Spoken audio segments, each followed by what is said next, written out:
like to name Honey Raisenworks, and Honey is the founder of Arise Communications, and it's a medium-sized specialist communication agency, but she has an international presence as well through that agency. Honey's been working for over 20 years creating corporate communications, brand messaging and positioning, stakeholder engagement, and works on crisis and issues management. In fact, I noticed on her website, Very Brave Soul, that there's a 24-hour crisis line. So, you know, it's there for people who really need it. It's about lasting relationships is the absolute key to this sort of work. And with 2 decades of that experience, Honey creates clever, considered campaigns using her network and knowledge in strategic communications and publicity. It's been a delight, Honey, working with you as we've prepared for this session, and I'm really looking forward to it. Thank you. Thank you, Susan. Hi, everyone. It's great to be on this session. I really hope that I can provide some interesting insight and answer some questions and help you walk away with a little bit more of a clear understanding of how to wrap up or package up a really great campaign with the budget you have. I'm going to share some slides. Can everyone see this? Beautiful, great. As you can see on this table, there's multiple devices and multiple publications. So this is what we're going to talk about, what we use and how we use it. So the session is on, as Susan said, paid media versus earned media. You'll see here just a whole lot of background images of trams with advertising on it, outdoor media being the big outdoor sign as you drive down the freeway, television, and then on the right you'll see newspapers and LinkedIn and Instagram. So that on the right you're sort of seeing the predominant more earned media, and on the left you're seeing that paid advertising, as you would say, or media. In the middle there's a little bit of a crossover of LinkedIn and Financial Review, because you can also pay to boost some great earned media as you go through your campaign. You might say, this is this post is going to really cut through, even though we've written it ourselves, we think it's really strong. Let's boost it a little bit. Same goes, you might couple an editorial article and make it stronger with an advert in the paper that go hand in hand in it. And I'm going to talk a little bit about timing in a minute. But this is the crux of the session. And what I really hope that you take away is the best approach for your campaign, how to best use the budget you've given or you've allocated, what's going to make it most impactful on that budget. It's sort of, sometimes clients come to us and they say, what can you do? And we say, well, how long's a piece of string? And it doesn't matter if it's a small budget. You can do some really great stuff these days on a little budget. You don't have to spend like we used to. It's just about being clever and smart and knowing where your audience eyeballs are and ears these days with podcasts, and how to use that resource you have internally, or get an external resource that's really going to drive success for you. So one thing to remember as I talk through this, and just keep thinking about it for your own success, is who's my target audience, who's my demographic, and which one of these applications suit them. We need to really understand that target audience is just a person as well. So you might be targeting local businesses, for example, but those entrepreneurs or local business owners also have kids, or love footy, or are of a demographic that or an older demographic, so they might be part of the local bowls club or something. So you might do some campaign that ties in with them. So just try and have a little bit of think of, and it's okay if it's a broad audience, but just think about, I need to touch these person on multiple times for them to remember our campaign. So where are their eyes and ears? They're predominantly reading this, but I think they would also read this as well. And that's how we come up with a multi-channel campaign. So I'm going to move on. It can get a little bit overwhelming, all the terms that are thrown around these days and what exactly paid, earned, shared and owned mean. And I'm just not going to assume that you all know exactly what they are. And if you do, I'm sorry that I'm repeating it. But we get so often people say to us, remind me which one's paid and which one's earned, and can they both be paid and earned or shared? Fill me in on that. So I've made a little glossary. So paid is when, say you just what we were talking about, you pay a celebrity or an influencer to let you use their face all over your social media and in your ads. And so you've paid them to do that. And you might negotiate that you can do it for 6 months. It's generally quite expensive. Unless they're really engaged with the topic and it means something to them, which is part of what I'll talk about later, being authentic. Paid influencers where you're paying them to post on their page. And then, yes, you might share their content, but ultimately you're paying them to just write something fantastic on their own social media. Social media ads, boosting a post, which is really affordable. It can be $100, $50. We've had ads boosted and it makes such a big difference. And then indoor advertising being your television, your radio, ads on your iPad, and then outdoor being that signage or tram stop. I'm from Melbourne, so I'm talking a lot about trams here, I suppose, but buses, train stations, and then advertorial. And advertorial is an interesting one because it can look like editorial, it can look like earned media, but it will always have the word advertorial somewhere on that article. So you might pick up, say, the Australian Financial Review. I'm saying that one because it's a national publication. And you might think, wow, how did this guy get a whole opinion piece in this publication? They must have a really great public relations team. This is really interesting. This seems very much biased about this person or this council or whatever it may be.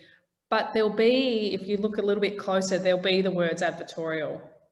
And a lot of people notice that word, and then it becomes less credible because it's actually just an ad. And yes, they can work in some circumstances where you have a message, and I know that a lot of local government do this. They have an announcement, a community announcement, and they'll write it more like a letter. And yes, it can look better than just an ad with a great image and a slogan, but it is known to be paid. And when something's paid for, the perception immediately is that this company is getting across a message, and it's not necessarily vetted by a third party that believes in it or loves it or has run it through sort of a temperature test. It doesn't matter if that, we've got lots of clients that couple them. So it can be really successful if you've got a certain product that doesn't have a story, or you need that really strong image in someone's face that draws on their memory and is keeps hitting that logo or that image at them. So it just keeps reminding them, and it's really memorable. We all know sort of certain campaigns that have different, you know, I'm doing that because I think everyone knows it, different imagery that you just can't get out of your head. Or you want that community message to go out, but you know that it's not newsworthy and a journalist is not going to write it for you. And then on the right here, we have earned, which is predominantly what I do in my career. So public relations, which can come in many forms. You can have tier 1 and tier 2 media. So tier 1 would be those big national publications, or these days there's a publication called The Conversation. It's a purely digital publication that has as big a readership as the AFR does. So look beyond just those standard ones we know of. And then tier 2 is your industry media or your local media. Editorial is timely commentary, announcements, features. So you timely commentary, I mean, you're checking the news daily and you're getting comments in the paper or online in a digital publication regularly, because you're commenting on a topic that's familiar to you. And a feature is what we all want, don't we? We want a big feature on our campaign. That's harder to gain, but you can be clever and get them. Thought leadership posts is on your own LinkedIn, write a great opinion piece or a thought leadership piece and consistently get them up and start to create a fan following. And then socially led campaigns, I'm going to show you a couple, but that's where you go, let's kick our campaign off with a simple post on our Instagram or a tweet or something like that to gain attention from our audience, but also maybe gain attention from media because we've made the post so powerful, or it's a progressive way to start a campaign that is not traditional and is still kind of on trend, I suppose, that interesting way to kick something off and get a bit of attention. And then owned is stuff that you guys would kill, you know, your blogs, your website, webinars you might host, videos on your website is really powerful, as we've all learned in the last few years that videos get a lot more cut through than reading. Case studies or testimonials on your site and your brochures and the standard kind of content, I suppose. And lastly, shared content created by your community and shared. So this is someone that loves what you're doing, loves your campaign and just chooses to share it. You know, it could be a mum that is local and says, oh, I want my friends to know about this. It's really cool. I'm gonna share it and say, check out blah, blah.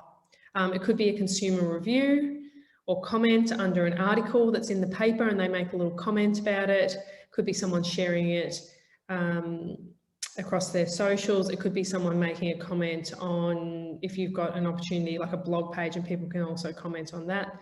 And then user generated content, again, it's just where any form of content, so it could be an image, video, text, audio that has been posted by the user of that product or a customer or a resident. And it could be them using a wiki or a social media and they're just giving a third-party endorsement. So shared is really strong because that person's choosing to do it. And earned is really strong. They're all really strong, but shared and earned is sometimes where you get the most take up because it's demonstrating that someone else thinks what you're doing is successful and interesting. We can definitely do some questions about that if you want down the line. So just if you've got anything, write it down. Hope you're not all seeing me move my screen around a bit. It's just I'm on a laptop because I'm hiding from my children and it's not big enough. This is an example of a campaign that we did for Yarra Valley Water just recently. And the reason I put this up on the screen is because it shows how we used all mediums. So earned, we got this amazing piece of coverage in the Herald Sun. These water watchers are tiny little cute rings that you put on your tap to remind your children to turn the tap off and to not have them on, not to have it on for very long. It doesn't do anything. It literally just sits on your tap. It's a really cute little thing, but it doesn't necessarily stop you from doing anything. A kid could use it as a toy, but the way we positioned it as recall for kids, education for kids, it was really successful. Got 11 pieces of coverage, although it was only in Metro papers, although it was only available to people within the Yarra Valley. So you would think maybe it would have to stick with local media, but the image was strong enough that we got Metro coverage, and it's a cute enough idea, and we positioned it as educational. We also then engaged this influencer, her name's Mama Knows East. She's got a great following, and she did several posts for us. We paid her a very small fee. She was passionate, she's passionate about sustainability, and she did lots of posts, and therefore through her posts, we got a lot of people contacting and requesting, can I have one? And then lastly, we went to the local school and we asked if we could take some imagery of some of their sustainable warriors at their school. And we got a release form signed, so Yarra Valley can use those images on their social media ongoing. They could supply that image to a journalist. So if a journalist doesn't have the resources to send a photographer out, they could send this image along. So they started to create a great asset pool. And imagery is really, really key. So this was part of the school incursion program, and it was really strong, and these kids felt really proud. And again, they go home and tell their parents, I'm part of this campaign. The parents are telling their friends. Here we go, we start to create momentum and spread. They did do some banner ads as well at the top. Like if you go to the Age website right now, there's one for Visy. They're quite affordable, and they did a couple of those after we had got the first piece of coverage. So they're using all their tactics here, but they did it on a budget. To even demonstrate even greater, I suppose, use of social media and a smaller budget again, is, you may have seen this, Danny Hunter. She is the head of the Property Council, and she's recently launched FOMO Friday, which is trying to get people back into the Melbourne CBD. Unfortunately not right now, but a few weeks ago we could. And drive people back. Come in on a Friday, you'll have FOMO if you don't, because all your friends are finishing work at 4 and heading out to all the activations in the city. The way she kicked it off was Danny has created quite a profile for herself just by constantly, every week, a couple of times a week, getting on her LinkedIn, talking about something to do with the city and how we can use our infrastructure better, or what she thinks should be built, what the council should be doing.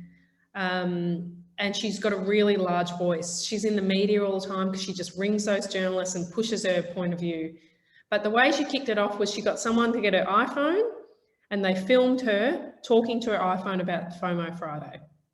And that top video got 4,000 views, and I think about 3,000 people shared it. It was pretty strong for just a video she put on her LinkedIn. Then 9 News picked up that video from her LinkedIn and used it on the news that night. Just iPhone footage. Really, really smart way of doing it. This cost her nothing to do other than her time and her creativity. She then did follow it up with spending some money on public relations, which I'll talk to now, how she utilised PR to then really amplify what she had done on her socials. And the City of Melbourne got involved, which again made it more powerful. So why is something PRable? And would both of these campaigns be effective without spend on advertising? Yeah, I think they would have. I think they would have easily been effective. Danny only did an ad at the close of the campaign for a community announcement because of lockdown. So she needed to inform the community of something, and she wanted it to be greater than what was on her website, it being FOMO Friday on pause. And she positioned that like an advertorial, a letter from Danny, to show that she cared and that it was coming from her, and she's really built up that personal profile. But the reason that these would have been, the way that we would have made these successful, I suppose, without any additional spend, is making it timely, new and different. These are 3 rules. If you can always remember these when you're talking about earned or shared tactics, just timely, new and different, if that's all you take from today. And when you go, I don't have something that's timely, new and different, then great, move to advertising. Look at your strategy and go, we need to put some advertising in this because this isn't timely, new and different. Are you telling a story? And storytelling's a big thing. You'll see on our website, actually, we say, is it a story worth repeating? And that's what we help people find, that story that people are going to read or hear or watch and go, oh, I'm going to talk about that at the dinner table tonight. That's really interesting. I'm going to talk about what my local council's doing because it's different. It's new. Well, it's timely. It's in the media all the time at the moment, this issue with sustainability, or this issue with, like Danny, not getting people back into the city, people being scared too. The media is talking about it all the time. Great, I'm going to jump on that and start talking about it myself. So the importance is telling a story that resonates. And what does that is, you know, thought leadership, putting your opinion out there, things that can improve the community, influence and engagement, which you don't always have to pay for. So find some people that are influencers online that care about what you're talking about, and shoot them a DM, direct message, and say, hey, we're working on this campaign. I can see that you post about it all the time. Would you put something up on your Instagram or your LinkedIn or your Facebook about what we're doing? Things are on trend, as I said. If you've got data and statistics, a journalist loves data. You need a confident spokesperson, a case study, and then you've got the package. So if I was to go to a journalist, straight away in my first sentence, I would say, hi, I've got something important to talk to you about. I know you've only got a minute. Journalists are short of time. I've got a great spokesperson. I've got some good images for you, and I've got a real case study. Can I talk to you for a minute? Great, they're engaged. You've just done my job for me. That's what they're thinking. You're not going to pitch a story to me and I've got to go and find the case study. Do you have an image? You don't. Oh, now I like your story, but there's so much work for me to write it. Someone else has supplied me all that. Thanks, but I'll call me when you've got all your tools together. So before you even think about editorial, do a little checklist. Do I have all these things ready to go? And can I make the journalist's life easier? So I'm repeating myself a little bit on this slide, but it's just so important to make friends with media. And this slide was originally called How Do I Make the Media My Mate? But a journalist will respect you if you have a good story angle, case study, statistics, and a great spokesperson. And you can media train that spokesperson. They need to know everything about that journalist. So journalists do not like it if there's a mass pitch. They can see they're on BCC of a pitch. They hate that. They also know if you've pitched it to one of their colleagues. They all talk, they sit in the same office. I think we forget they sit across from them. I just got this email, did you get it? Yeah, I did. Okay, I'm not interested anymore. That person hasn't targeted me. They want to feel special. They might even talk to the local radio station. Pitching on a deadline. So journalists at 10 a.m. are in conference with the editor or the producer of what are we going to put out today. So pitch before that meeting. So then they're taking that idea to the meeting.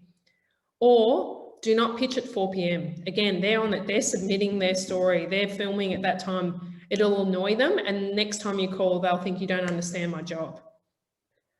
Broken record pitches. You just keep going back with a similar pitch. They've told you once they're not interested, and a month later you try that pitch again. I've already told you I'm not interested. Bring me something new. So just don't keep coming back to the same story. And we hear from journalists all the time, you're targeting the wrong person. I've said I'm not interested. Stop wasting my time. I don't care that you've made it slightly different. I'm just not interested in that topic. And that's when you get creative. You go, okay, well, do we have stats, or is our spokesperson willing to say something outside of this? Is there something trending in the media that they could jump on the back of? And therefore my pitch does become interesting. I know you weren't interested in last month, but now this has happened in the community and my story has something to do with that. So are you interested now? Unauthentic relationships, which comes back a little bit to mass pitching. But also, and this applies to influencers, you're talking to someone that just doesn't care about this topic. Hey, my title, I'm a producer or a journalist, my title is environment journalist, but you're pitching something to me about food. We've done recently the Sustainability Vic bread waste campaign. If I went to a business writer and told them about that, because I haven't really researched who they are, they would find me annoying and probably not answer my next call. I've researched you. I know your last article last week was interesting about food waste or just about sustainability in general. Can I talk to you about my campaign? And again, unawareness, tone deaf. Last week when Victoria, or the week before, went into lockdown, we stopped all our pitching. It seemed a bit tone deaf to start talking about something that wasn't related for a few days to COVID. It seemed a bit insensitive, actually. So some of our pitches just paused for a week and then we picked them back up again. You've got to think about what's your journalist's job and what's important to them. On the right there, is your story really cute and worth sending that journalist or the producer or the influencer a little media kit? It doesn't cost you much. The water watchers would have cost a bit to produce thousands of them. But see this box here? We brought some plates from Target. We bought some knives. There's obviously that card talks about the campaign on it. It's in a nice envelope.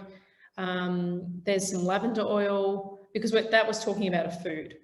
And we could have done something similar with the bread waste. We could have put a loaf of bread and some spreads in there, or some croutons would have been a good idea, because when your bread's starting to get stale, we encourage people to use it for croutons rather than throw it in the bin. And all of a sudden you've got someone's attention. Oh, this is cute. This is better than a media release sent to me. What's this? And they start opening it. An influencer might film themselves opening it. And then you've got to post instantly. They might not do anything else, but you're in their story because they think it's exciting that they've received something. And it costs you $10. Below, I don't know if some of you use these, but these are the platforms we use to do what I've just said, to research the journalist, to understand the media landscape. So Meltwater will track coverage, not just your coverage, your competitors' coverage, anything on the topic that's trending. Sourcebottle is great. Journalists post on their stuff that they need all the time. Recently, we had a journalist ask everyone, does anyone have any food tips for my article that I'm covering? I don't have time to ring around. We rang them within 10 minutes and they ended up doing a feature on our client. We made their job easy. On Social Diary, we posted, we've got 100 kits to give out to influencers if you'll post on that kit about this item called Ruffy. Great.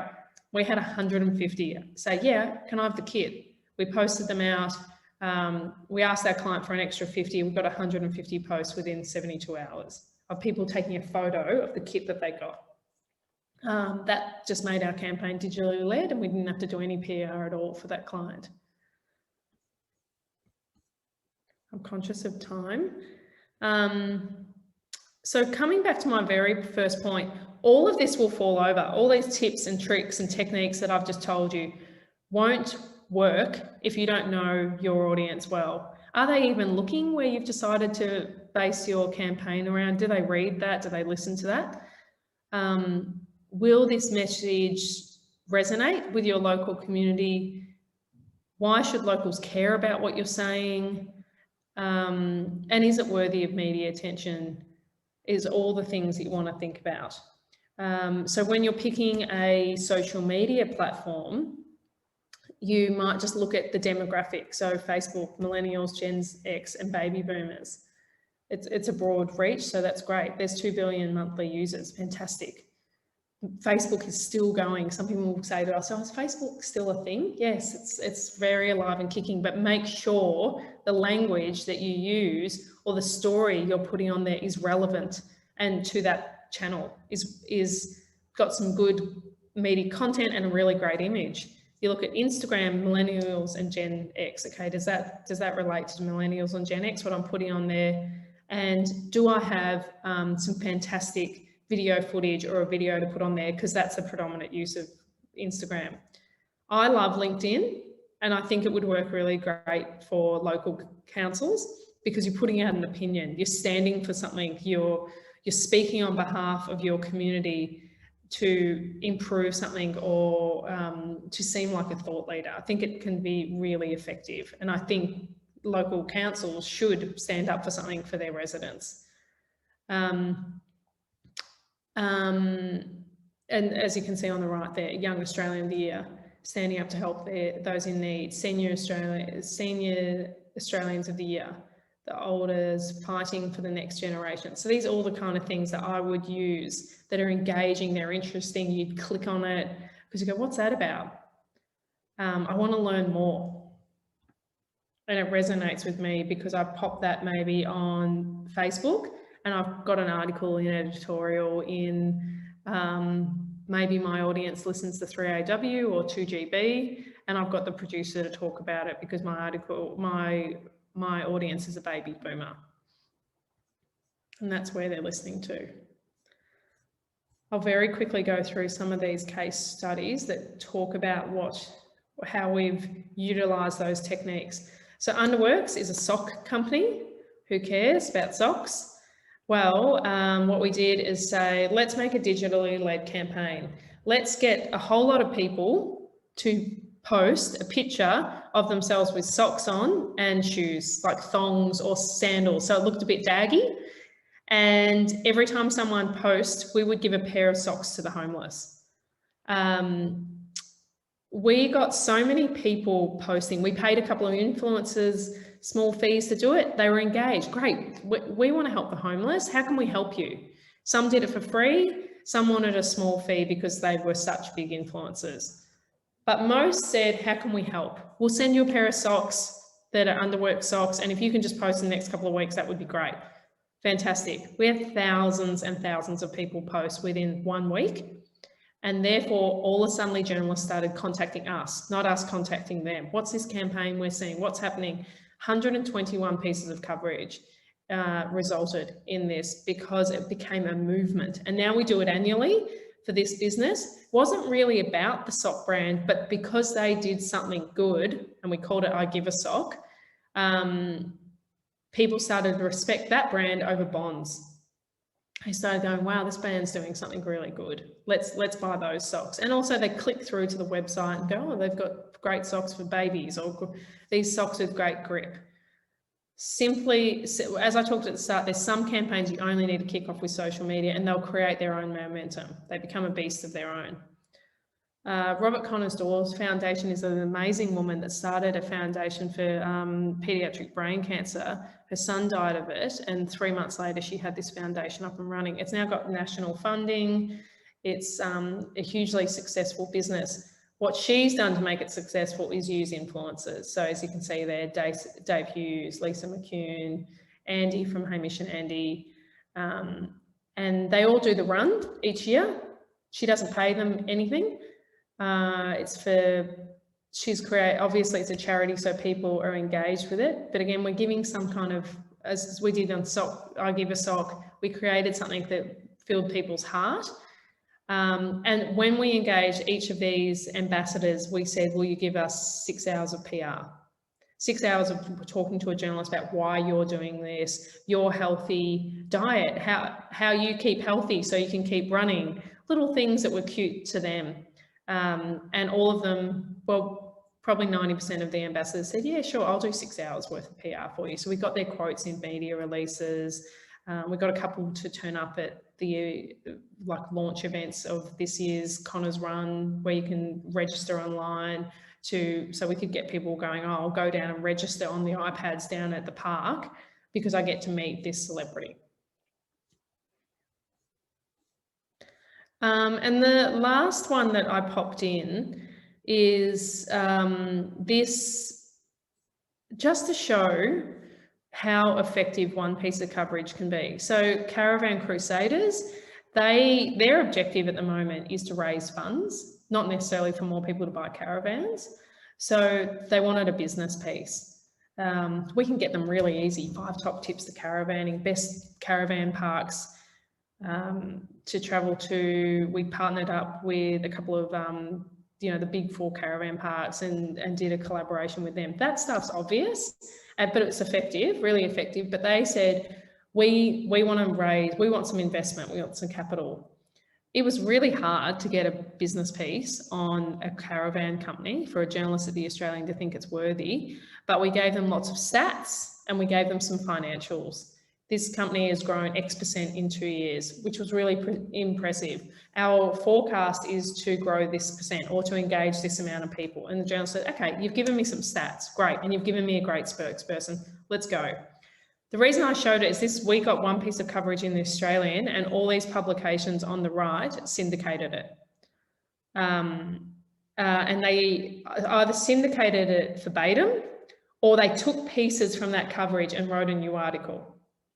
So what we gave them was so compelling, and what the journalist wrote was so interesting about this little company that had made good, that a whole lot of other media, without even contacting us, got them this piece of coverage, got them these extra bits of coverage. And that is really it from me that I can really share with you. I suppose, has that stopped sharing? I hope so. I suppose if I was to leave you with something, it would just be make sure it's timely, new and different. Use your resources well, and just try and stop before you put anything out of, can I stretch this campaign a little bit further? Is my audience potentially on TikTok, or they're not on TikTok, but because it's my age group, 40 something, but their kids are, and their kids really quite often will influence parents on what to do and what choices to make. So maybe our campaign wants to support small local businesses. So could we get TikTok? Could we get our businesses to create a whole lot of emotive videos that are featuring small clips of real businesses in their day-to-day lives and post it on TikTok? And then these kids are all seeing it going, hey mum, the local milk bar posted this hilarious TikTok video of what this guy has to do. He's got to be up at 4 a.m, his day, the milk delivery, and then what kind of lollies he's chosen because of why, and have a look at it. And that mum goes, oh, what a clever guy. Let's head down there tomorrow and get an ice cream. So I think just thinking about your audience and then checking that what you're saying is timely, new and different will help you decide what channel to use. It'll help you decide, is this earned? Is this advertising? Would someone share this? How much of this is interesting to get up on our website? Is it worth a blog, or is it just worth a banner on our website? So, Honi, there were a few questions as you were going through. Some of them were definitional, so I'll give you the two definitional ones first. One is, what is a white paper? And the second one that fits definitional is, tell us about syndication. So what's a white paper and what's syndication? Sure, great. Good questions. A white paper is, and I might be just using another term, is a research paper. So it could be something that you house on your website that you can download, a user can download, that tells them a lot more about what you're doing. So it might have some research that's global, and then it that says, 60% of people have voted that they would like in their retirement years to get a tattoo, for example. They never got one, now they're retired, they're freedom to do all these things that they never did. And therefore there's a bit of survey data, and then it talks about how we're going to have more retirement villages because people feel more free when they've got less housework to do. And you might sort of build out a big story, how, why, when, and then you house this on your website and people can download it to learn something. It forms a part of their own research, and then you can take sections of it and send to a journalist and cut it up, I call it, in soundbite pieces, and you've got all this new content for journalists. Journalists love it when you contact them and say, we've got a research paper, we've got a white paper. They love it. And it can be anywhere from 4 pages to 54. But I'm sure you all have research documents that you've got to use. You might just cut them up so they're a little bit more interesting, or they've got a great heading, or they're on a specific topic. Fantastic. And syndication? Yeah. So every publication is part of a family. So it might be part of Fairfax or News Corp. And under News Corp, they might have, I think they have something like 160 newspapers. I know a lot of newspapers that sadly closed down during COVID, local newspapers, but there's still lots of gazettes out there. I have a Weekly Times in my area.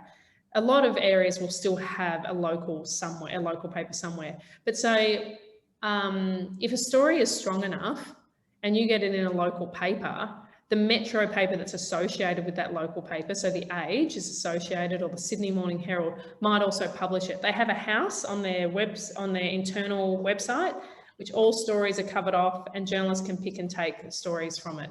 So a syndication is really when you've got an article and it's strong enough that it's worthy of sharing across the whole of News Corp's publications. And thanks very much. And then two other bits. One was someone saying, look, local government's often restricted in the media it can use, and that will be internal policies. Are you aware of those restrictions and what are likely to be the boundaries? We have worked with local government a fair bit where it takes a long time to get things through. There's lots of people to sign it off, and that can mean you miss that timely element of it. What we've done in the past is months before our campaign is make a PR kit that needs to be signed off internally. So you might have a whole lot of messaging that you want to use without that campaign and the images. And then months before you get that long list of sign-offs internally. And then what you can do is say, as long as we stick within these boundaries of these approved messages, we can go as fast as we want during the campaign period. So we can write a media release that only has those messages. We can send an email pitch to a journalist that only has those messages in it. As long as we don't go out of the bounds of this messaging document that has been signed, we can move fast. We can put out what we want in the campaign. So that's one way we've got around it with all the red tape of what you can say. And then the other way, which has been really successful, even for big corporates, I suppose they have lots of rules about what you can and can't say, but if they've signed it, you can use it. And another way would be get a person to not necessarily talk in the business, to not necessarily talk about the campaign, but to talk about something that's going on in that space. So you might have them positioned as a futurist, and they're talking about the future of that council, what will happen in the future. But because they're so interesting, people will naturally go and look up the campaigns that council's running. Great. And then the last one is, how do you deal with the prospect of turning people off?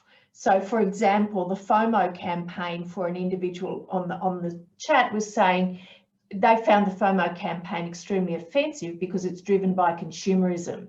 So there are going to be some people with whom the message resonates and some who are going to be quite divided. Is that an issue? Look, you can't make friends with everyone. This is where research would come in.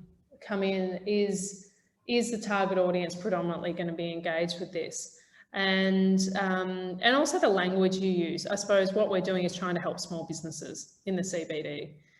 We're trying to get people back because Melbourne was such a great city before COVID. We're trying to get that Melbourne vibe back, and we're trying to help the little cafes and restaurants that are now really struggling. So I would position the language of helping, of community, but also you win some, you lose some. If you want to put yourself out into the public arena, you're always going to have someone that says, I don't like this. And if you have a journalist kick their heels up about it, you try and make friends with them. Can you tell me why you don't like it? Can we get over this hurdle? But I just think no matter what you do, we worked with Hugh Jackman at one stage. How can you not like Hugh Jackman? Lovely, lovely man. And he was still saying he gets people write horrible things to him about great things he's doing. So I think you've got to be ready to cop a small group of people or some people not liking what you do when you put yourself out. Thanks so much, Honi. And what we're going to do now is a fairly quick breakout room. This will be only 8 minutes. In the breakout room this time, the question that Kate's posted is, has this presentation changed your mind about PR-led or social-led campaigns? So, presupposes that you had a position to start with. There'll be 4 in these breakout rooms. Honey might come around and have a little jump in. Yes, I'd love to see Hugh Jackman as the face of SV Recycling. Very nice. I'm going to open all the rooms and see you in 8 minutes.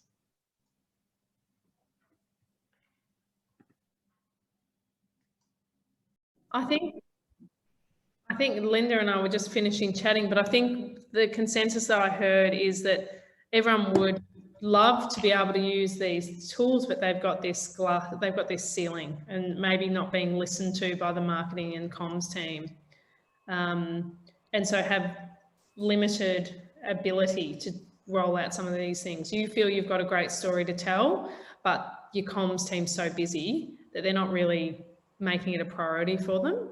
I think that's what a few people were saying to me. And I suppose my suggestion would be is that you go ask for a meeting with them and say, what is going to get your attention? What is going to get my initiative or my campaign on your radar in the calendar of PR or the calendar of social media activity for the year? That, you know, just have a chat with them, ask them for a coffee, or submit them that package like you would a journalist. Treat them like you're their journalist. I've got this great image. I've got this great local person that's willing to talk about it.